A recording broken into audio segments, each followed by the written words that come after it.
దేవుని వాక్యం పట్ల విధేయత కలిగి, ఇది ఒక ఆచారం కాదు.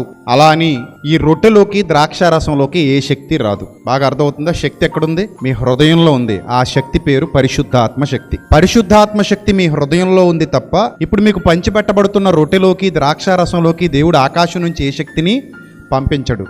ప్రార్థన చేసిన తర్వాత అందులోకి ఓ శక్తులు వస్తాయి అనుకుంటే పొరపాటు. ఎందుకంటే ఇప్పుడు రొట్టె ద్రాక్షారసం మీకు అందరికీ పంచిపెట్టిన తర్వాత కొంత మిగిలిపోయిందని పక్కన పెడతాం. సాయంత్రానికి మరి అది ఏమవుతుంది? పాడవుతుందా?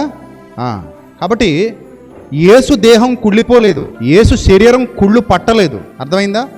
యేసు ఎముకలు విరిగిపోలేదు. అయితే దేవుడు ఈ యొక్క కార్యక్రమంలో రొట్టెలోకి ద్రాక్షారసంలోకి శక్తిని పంపిస్తాను కాబట్టి మీరు తీసుకోండి అని మనకు బైబిల్ గ్రంథంలో వ్రాయించలేదు.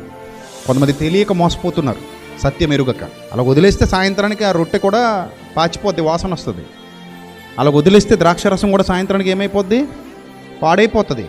శక్తి వస్తే పాడవకూడదు. మరి మన్నా పాడవదో దాచుకోండి అన్నప్పుడు ఏమవలేదు, అది పాడవలేదు, దాచుకున్నారు. అర్థమైందా? ఇప్పుడు ఏదో శక్తి వస్తుంది కాబట్టి మేము తీసుకోవడానికి ఇక్కడికి వచ్చామనే భ్రమలో భావజాలలో బ్రతికేవారు సత్య సంబంధులు కారు. రొట్టెలోకి ద్రాక్షారసంలోకి శక్తులు రావట్లేదు, కానీ రొట్టె ద్రాక్షారసం అనే నియమానికి కట్టుబడ్డప్పుడు నీలోనికి దేవుని వాక్యం ద్వారా వచ్చేటువంటి శక్తి ఉంటుంది, నీలో ఉంటుంది. అది ఆ శక్తి నీకు ఏమి నేర్పిస్తుందంటే, దేవుని వాక్యం ద్వారా నీలోకి వచ్చే శక్తి నీకు ఏమి నేర్పిస్తుందంటే, నాయనా ఇది ప్రభు యొక్క శరీరం అని భావించి, ఇది ప్రభు యొక్క రక్తం అని భావించి నువ్వు దానిని తీసుకుంటున్నప్పుడు ఆయన మరణాన్ని స్మరణకు తెచ్చుకో, ఆయన త్యాగాన్ని గుర్తు చేసుకో.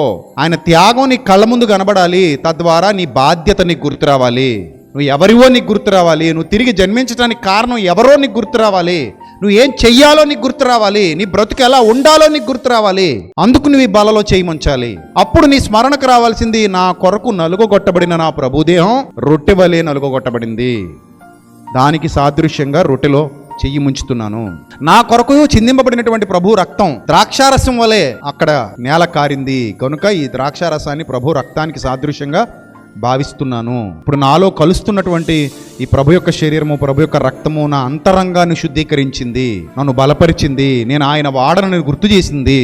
ఇది నా బాధ్యత, చచ్చిపోయేంత వరకు మరువకూడని బాధ్యత. కాబట్టి దేవుడు ఏర్పాటు చేసిన ఈ నియమం నీ అంతరంగానికి సంబంధించినటువంటి నియమం. అందుకని ఏదో సరదాగా ఇందులో పాలిభాగం తీసుకోవద్దు.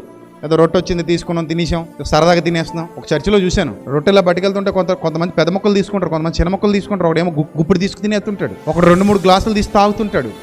వాళ్ళని చూసినప్పుడు అనిపిస్తుంది, వీళ్ళు ఎక్కడికొచ్చిన కుక్క బుద్ధి ఇంకా మారలేదు. వీళ్ళకి కుక్క బుద్ధి అది. అసలు నిన్ను ఆ కార్యక్రమంలో పవిత్రంగా యోగ్యుడిగా పాలిభాగం తీసుకోమన్నాడు. రొట్టెలో పవిత్రత పెట్టానని చెప్పలేదు. నీకు పవిత్రత ఎందులో ఉండాలన్నాడు? నీ బ్రతుకులో ఉండాలి, నీ హృదయంలో ఉండాలి. ద్రాక్షారసంలో పవిత్రత పెట్టలేదు ఆయన. యేసు రక్తము ద్వారా కడగబడ్డానని చెప్పుకుంటున్న నీలో పెట్టాడు పవిత్రత. ఇప్పుడు నాకు అర్థం కాదు, బాప్తిస్మోలో యేసుక్రీస్తు రక్తం ద్వారా కడగబడ్డావు కదా, నీ ప్రతి పాపం క్షమించబడింది కదా, శుద్ధీకరించబడ్డావు కదా.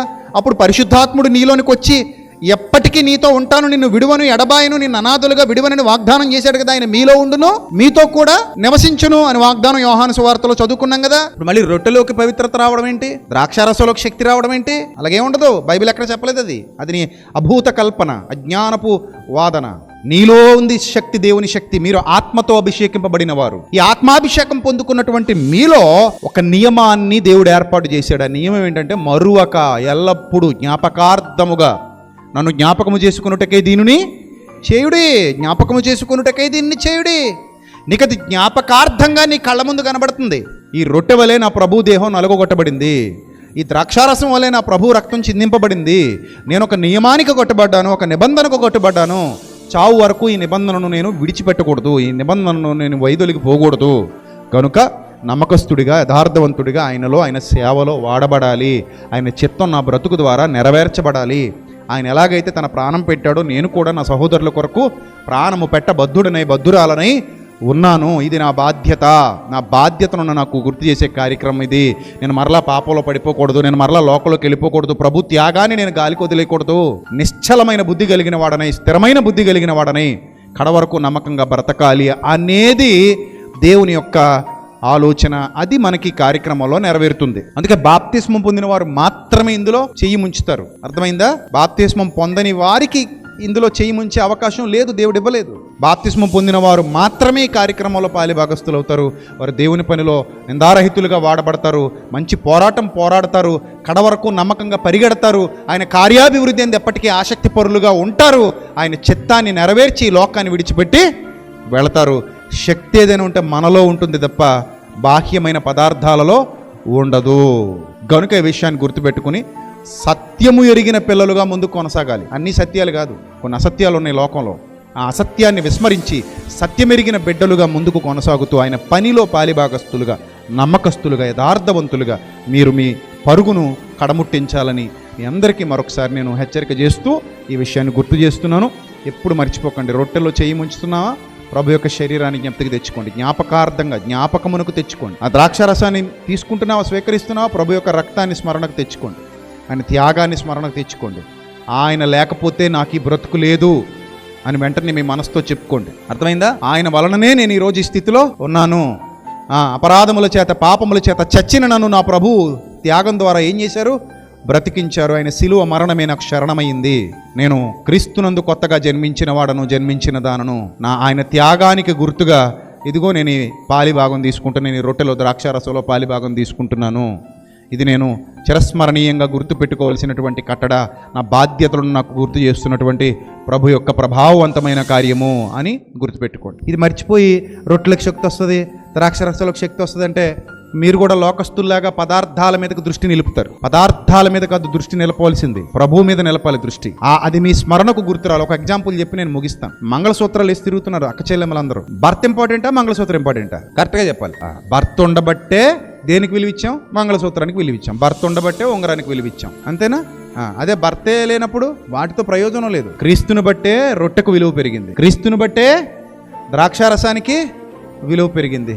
క్రీస్తే లేకపోతే రొట్టెలోనూ ద్రాక్షారసంలో కూడా ఏమీ ఉండదు. సమస్తము క్రీస్తులోనే ఉంది, సమస్తము పరిశుద్ధాత్మలోనే ఉంది. కనుక ఈ రొట్టెను స్వీకరించేటప్పుడు కూడా ఏమని స్వీకరించమన్నాడు? మీరు చదువుకుంటారు లేఖన భాగాన్ని, చదువుకున్నారు ఆల్రెడీ లేఖన భాగాన్ని. కొరింథీయులకు రాసిన మొదటి పత్రిక 11వ అధ్యాయము 23వ వచనం నుంచి మీరు చదువుకున్నారు. ప్రభు అయిన యేసు అప్పగింపబడిన రాత్రి ఒక రొట్టెను విరిచి, ఇది మీ కొరకైన నా శరీరము, నన్ను జ్ఞాపకము చేసుకొనుటకై దీనిని చేయుడి. అలాగే ఆయన ఒక పాత్రను ఎత్తుకొని, ఇది నా రక్తము వలనైన క్రొత్త నిబంధన, మీరు దీనిని త్రాగునప్పుడల్లా నన్ను జ్ఞాపకము చేసుకొనుటకై దీనిని చేయుడి. అంటే జ్ఞాపకం కోసం ఏర్పాటు చేసిన కార్యక్రమం తప్ప అందులోకి శక్తి పంపిస్తానని ఎక్కడ బైబిల్ గ్రంథంలో చెప్పలేదు. పాయింట్ మీకు వాక్యాన్ని వదిలేసి ఎటో పోకండి లోకం వైపుకి. అందులోకి ఏ శక్తి రావట్లా. ఆ జ్ఞాపకం కోసం మనం ఈ కార్యక్రమంలో ఉన్నాం. ఇప్పుడు ఆ రొట్టె తీసుకునేటప్పుడు ప్రభు యొక్క శరీరానికి సాదృశ్యంగా జ్ఞాపకంగా తీసుకుంటున్నాం. ఇప్పుడు మా కళ్ళ ముందు నా క్రీస్తు కదులుతాడు.